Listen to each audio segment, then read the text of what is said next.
Hey, this is Horner, and this is the rotational dynamics answers for multiple choice. In this very first one, you have a wheel, and the wheel is on a post here, and it is mounted on something with frictionless bearings, so we don't have to worry about friction at all here.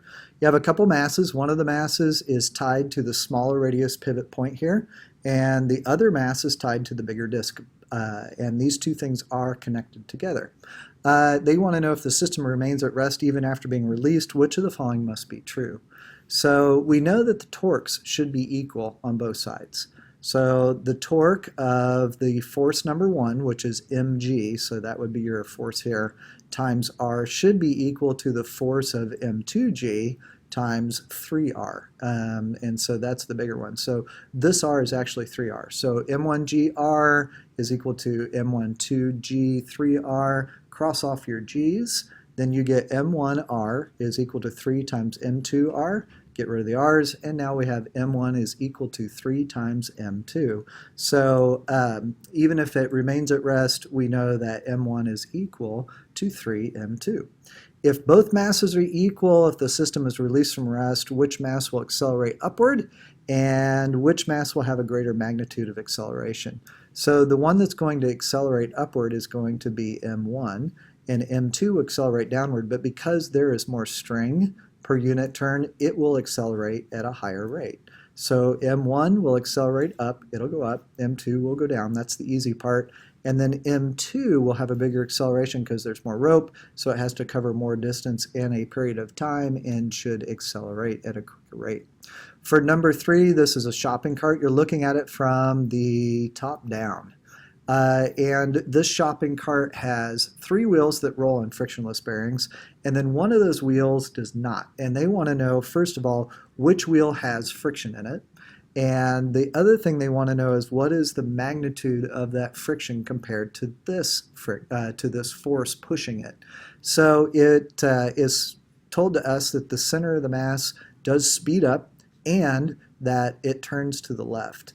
So because it turns to the left, we can recognize that A must be slowing it down, and then B is moving faster, okay, at a higher rate, and then these two we can kind of just ignore. But the wheel with friction has got to be A, and then the friction has to be less than F. If it was the same as F, it would not be able to do what it's doing in terms of accelerating in that forward direction, because it does say here the center of the mass speeds up. So if the center of mass is speeding up, then you've got to have a bigger F here than you do friction pointing in that opposite direction. So that's why the answer is B. If you look at number 4, this one's a little weird. You've got a regular shape here, and then you've got different forces acting on it. You've got one downward force, you have one force to the right, and one acting straight up towards the center. The down force and the up force, because they're the same magnitude, cancel each other in terms of just straight up and down. The right force then, pointing this way, is all by itself. There's nothing really counteracting it much, so the whole thing will shift to the right.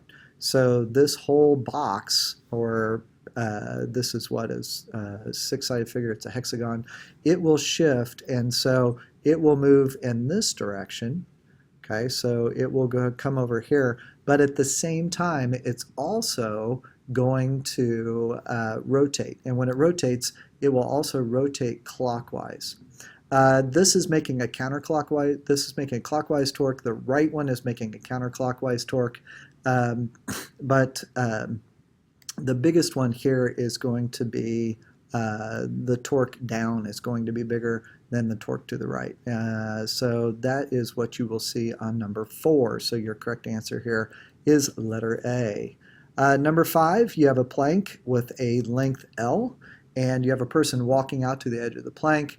They want to know what is the maximum value X can have in terms of L, in terms of the plank itself, so that this person will not tip. Well, the only way to do that is if you have the person all the way out here out on the end, you need to make sure that the center of the plank is at the same distance that the person is. So we're going to have to shift the whole plank left, and then if you do that, this distance here, this x distance, where our new plank is now shifted. So now our plank is shifted all the way over. Your distance over here is right where the center of the plank is. That is going to be x, and that is 1/4 of the plank length. So the center of the plank needs to be somewhere in this x distance here, because that will help balance out the person. So if you looked at this and you were trying to pivot it, then it would look more like this. So here you've got this guy. You want this is our pivot point right here. We've got our person right here. And then the center of the plank, you'll notice that that center of the plank is also at 1/4 of x. So if you take 1/4 and 1/4, that's a half. So we can even extend this out a little bit. This shaded area is 1/2 of the plank. We'll see that you've got to have the center of mass at x as well as the person at x. So each of these are 1/4 of the length. So that one is a very difficult one to do. Last one's a little bit easier. This one you have to select 2 answers. Watch out for those, or at the end of the test. You've got a system. You've got a 4-mass stand. You've got a 3-mass wheel. You have a mass hanging on this side, which is m, and a mass here, which is 2m. If you add all those up, you'll see that that equals 10. But that will not give you any answer here. Okay. So they want to know which of the following statements are true. The tensions are equal to each other. Well, they can't be. This one's pulling down at m, this one is 2m, and so your tension for this one is equal to mg, and your tension here is equal to 2mg. So those tensions are not equal. The reaction force of the table on the support stand is 10. We did add it all up, and it would seem like it is 10, but it is not, because this thing is rotating, and because it's rotating, you will not get a reaction force that will be the same. For letter C, it says the magnitudes of the accelerations of m and 2rm are equal, and that is correct. When this one moves down, this one moves up the same distance because they're at the same radius, and therefore the acceleration of both of these has to be the same. And then finally, the torque causing the pulley to rotate is equal to R2 times T2 minus T1. So what I did was, up here at the top, I said the sum of the torques is equal to MA. That means that the counterclockwise torque, so counterclockwise torque is T1 times the radius, and our clockwise torque is negative T2 times the radius. So here, T1, torque 1 is the tension times the radius. T2 is negative tension times the radius. Why didn't we use the m's? Well, remember, your tension here is equal to mg. So tension 1 is m1g, and tension 2 is just 2mg. So inconsequential, we just got to look at the forces and the radius, so the overall force and the radius. If I do that and then I factor out the r's, I get T1 minus T2. I'm sorry, I get T2 minus T1, because T2 should be bigger. So T2 minus T1. And then the same thing here, T2 minus T1. And we're doing that because this one is a little bit larger. So you get this answer. So both C and D are correct. And that is the end.